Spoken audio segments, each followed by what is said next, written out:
Greetings once again from Eastern News 24. I see the bike Nkonye Chikweri Yazelo. All right, today we'll be bringing to you the latest update on what is happening in the land of Ndibo and the whole entire Biafra land. All right, in case this is your first time, don't forget to share, and once again, don't forget to subscribe. All right, this news is according to the Biafran activist Wetala Bozi, as he quotes. Breaking news. After Mazi Nnamdi Kanu's victory in Kenya's Federal High Court, Buhari finally speaks on Mazi Nnamdi Kanu's arrest in Kenya. When I mean arrest, yeah, kidnapped in Kenya. Nobody can divide Nigeria. Buhari said this in UK. Yeah, I mean United Kingdom. Alright, Yabo, according to Yabo update, Kajimakia, we be a colony for moon 9 the art, Bastamaki Yabife. Edike Gabi Bill Kabaro Keriati and Dinkegi, Bastamaki and Ninuku. Over to you, sir. Should now find a way to make peace with the Nigerian government. Now that Kenya has come out to say, yes, it was illegally rendition to Nigeria, but then it was under Buhari's administration. So now Nnamdi Kanu had been given that task to say, yes, we are illegally rendition, but then you must admit that you did wrong against Nigeria. But many Igbos are quick against it. That is the right of Nnamdi Kanu to agitate for self independence. And now that he has been set free by the court in Kenya, Nigeria should release him. The Afro evangelists should Nnamdi Kanu apologize to Tinubu's government, or then he still has his right to say he wants to have this Biafra dream come to pass. Good morning, good afternoon, good evening, good night, wherever you're watching us from. I remain one and the only Biafran evangelist. Listen and listen good. Mazi Nnamdi Kanu owe nobody any apology. Rather, it is Nigeria that's supposed to apologize to him, for going against his will, his fundamental human right, his right that they violated, just as Kenya did. Kenya has admitted it that they have messed up. That they fucked up. They messed up. Yes, they messed up with Nigeria because they went and reached an agreement with Nigeria, unknowingly to them that they are going to fall into a well, a pit, very big well that have been dig waiting for them. That is why when they look at this, Emmanuel Kanu was the one who petitioned Kenya regard to this, who sued them even in their own country on behalf of Mazi Nnamdi Kanu, which the court, go through it, and the case started. Today, to the glory of God, you can see them declaring Mazi Nnamdi Kanu the winner, and at the same time accepting that yes, they were the one that was at fault, because somebody fighting for his right, fighting for his freedom, which is not the first person to have done that. You see it in South Africa, Nelson Mandela, you see it in Belgium, even American today. We are talking about the #1 in the world. They themselves fought for their own independence. You understand? They fought for their own freedom. What am I saying? You see, it is not a news. It's a normal thing. You understand? It is a normal thing that Mazi Nnamdi Kanu was doing. You understand? That they went and kidnapped him. Not even rendition. You understand? Or arrest. But kidnapping is a terrorist act. And remember, before Nigeria announced to Nigerians and announced to the people of the world that they have kidnapped Mazi Nnamdi Kanu, though they use the word arrest.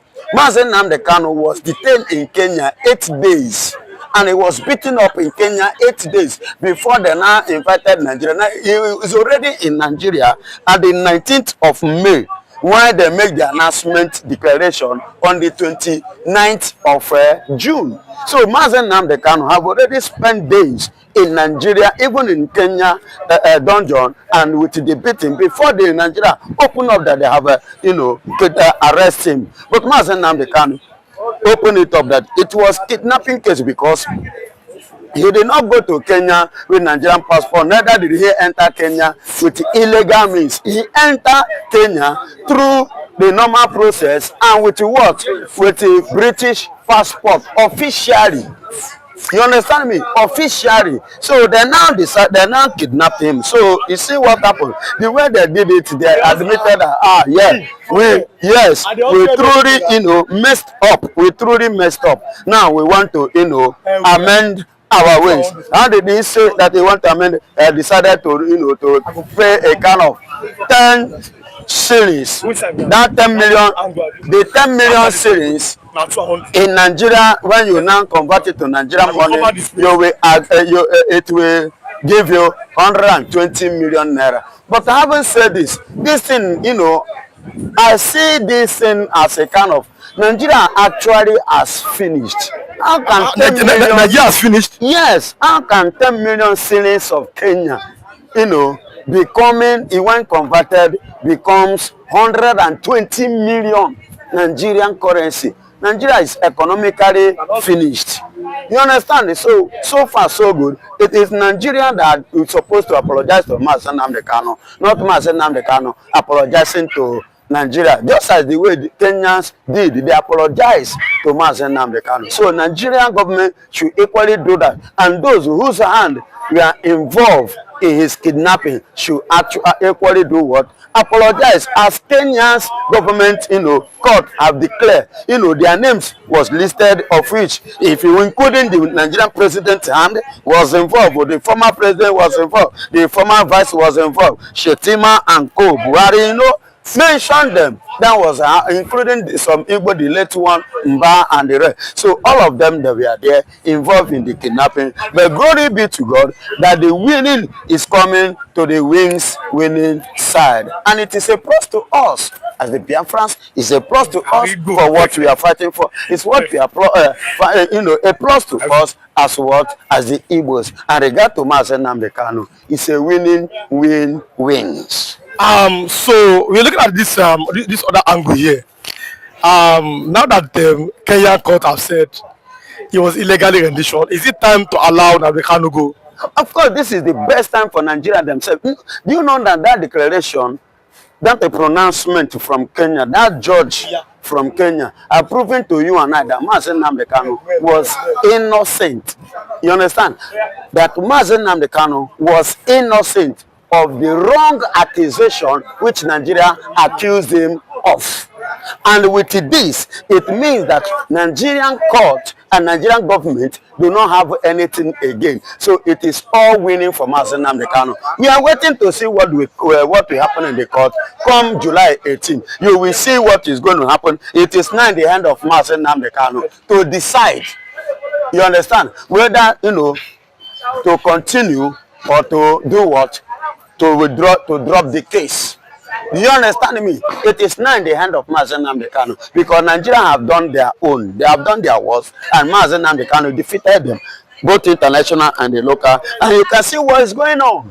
You can see what is going on. Glory be to God for everything, and I give God praise for all. Now, let us also look at this possible angle. We've seen the Igbos coming out to say that Nnamdi Kanu should be released.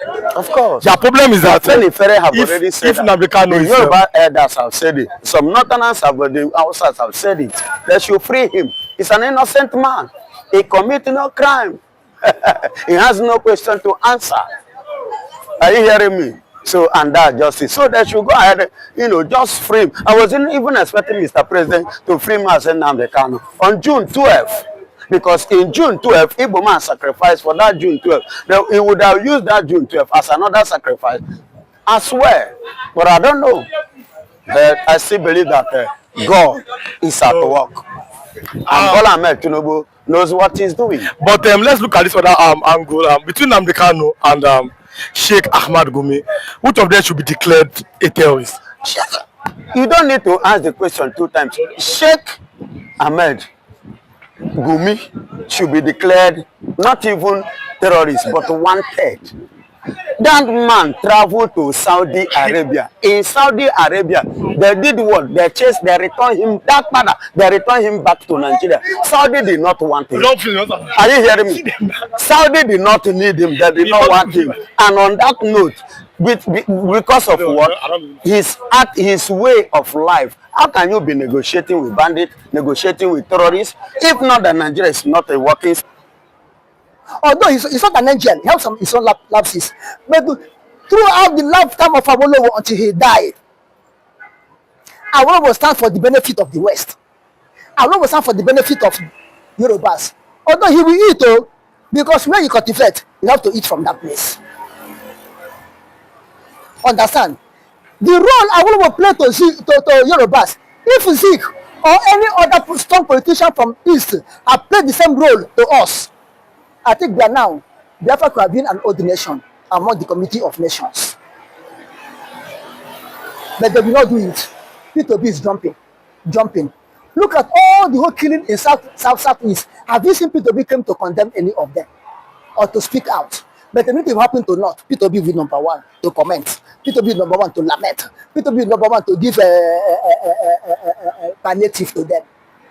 But the people in his own place, his own brothers, he neglect them. He doesn't care. He's working for one Nigeria.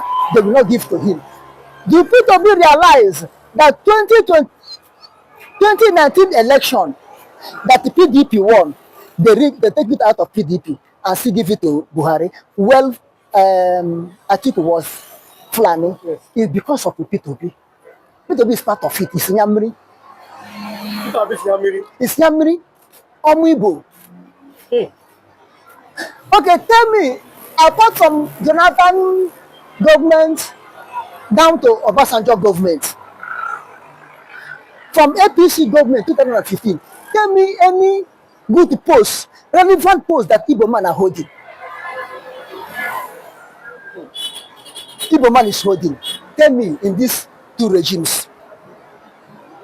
But they give you gutter cleaning minister, sanitary minister, they give it to you. Or give you works and housing. They will tell you the road we build. When you build to reach here, you jump here, go build it there, jump there, go build there. And the places they are jumping are places to connect the Igbos. But about the Igbos, do they have a future in Nigeria? That's what I'm telling you. People don't know that people don't have future in Nigeria. We don't know. You don't know. The same mistake Zik did, the same mistake P2B is doing. What's the mistake? One Nigeria. Abandon your people and one Nigeria. Abandoning your people and for one Nigeria. Look at now, they have gone and destroyed his own brother's house. Now, Lagos said they are not the one that destroyed it.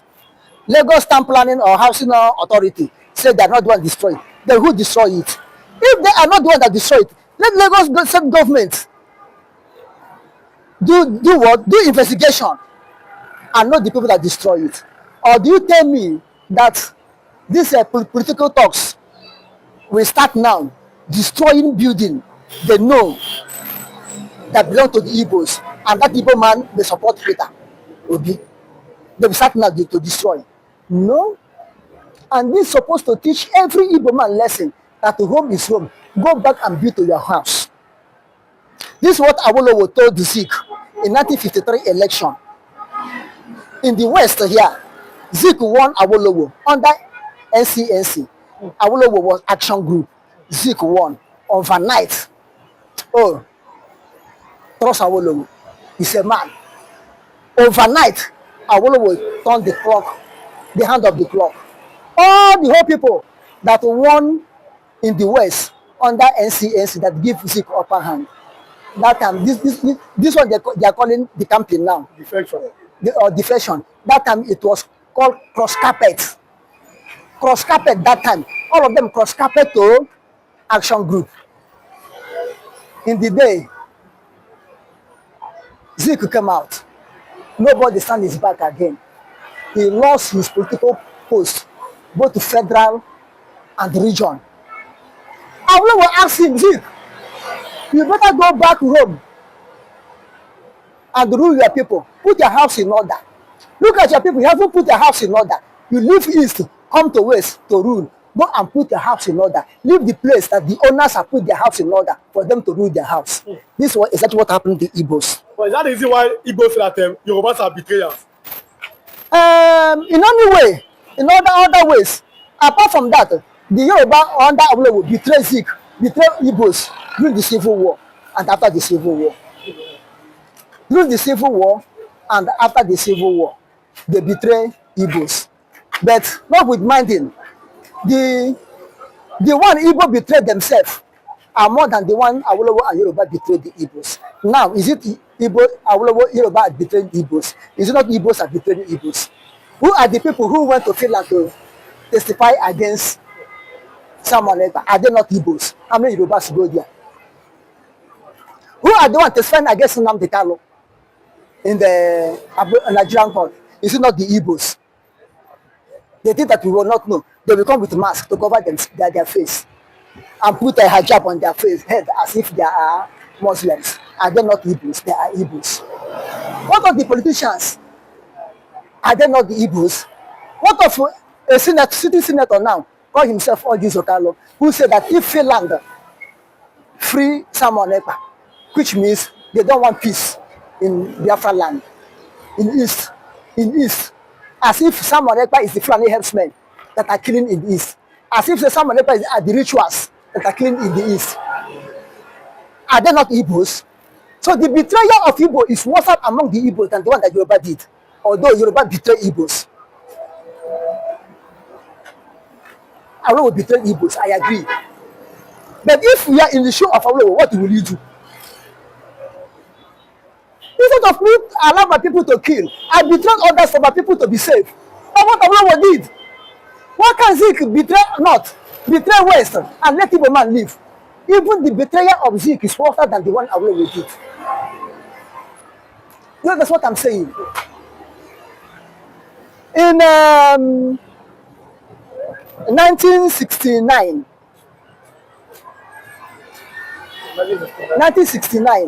when the war is about to end, they went to Morovia, Liberia, AAU to hold meeting. They call Zik. What do you say? Zik, the people have suffered a lot. They have fought a lot. What do you say? It's time for them to go. Zik say, they ask him, in all this thing, finally, do you believe in one Nigeria or do you want Biafra to go? Zik say, over his dead body. We want Biafra to, believe in one Nigeria. We don't want Biafra to go. If Biafra will go, it will be after his death that Biafra will go. As of now, no. Is it Awolowo will do that one? They call Zik to come and sign. Zik say no. Is it Awolowo will do that one? Now it was Zik that the plan in that Morovia bring OAU in and declare no victor, no vanquish. It was Zik. In the eyes of Zik, British came to supply weapon to Nigeria and supply weapon to Biafra, so that any part that win, they will be at advantage, not disadvantage. So now Nnamdi Kanu said, over his dead body that Biafra will not go. Biafra will be. Now, when Zik saw that the British supplying weapons to Biafra and Nigeria, Zik came to A and cried that two brothers are fighting. Their mother were giving them weapons to kill themselves. Is it good? Then British withdraw from giving Biafra weapons and start supplying weapons to Nigeria. Did Zik condemn it? Zik did not condemn it. Zik, 1969, it was, I think, around the August, October, November. Zik, that time Enugu have fall. And Zik refused to leave Enugu. He said in Enugu, having radio communication with Awolowo, with Gowon, telling Gowon how to execute the war. Then Gowon bring plane and Zik took off from Enugu airport, aerodrome that time, which is they made Oral International Airport without action. Zik took flight there and land in Lagos with his son, first son, Chukwuma Bamidele. What's Bamidele in the name? Yes, because the guy was born in Lagos and brought up in Lagos. Okay. You know that Zik can speak every language in Nigeria. Like his son Bamidele, he can speak Yoruba fluently. Now, they landed in Lagos here. and walk straight to urban barrack. He hold meeting with Gowan. They drink tea, drink everything. Camera people, journalists came and took the paper, took the photograph. Then the next day, Nigerian government of then went and print the tea, Gowan, Chukwumapa Midele Isaac, and Zik himself took, and their conversation, how they are laughing. They go and print it in a picture form. They take, because they have dominion in the air. Nobody challenge them in the air. They took their plane and came to a battlefield, dropped the whole picture. And at the back of the picture, they wrote it. Look at your father, Zik, have come and reconcile with Nigeria. You are still fighting and killing yourself. To demoralize the Biafran soldiers fighting. By 12 noon, Ghana time, Ghana news broadcasts that the big dude from Biafra, one of the big dudes from Biafra, have decamped and joined Nigeria. Zik went to London, and under BBC, Zik called the whole Biafra, the whole Igbos, to abandon Ojukwu. Ojukwu is a murderer. Zik said so. Oh, why I bring all these things out? Is it Awolowo that did it, or any Yoruba man that did it? This Wole Soyinka today was the one who came out and support Biafra. He wrote, the man died.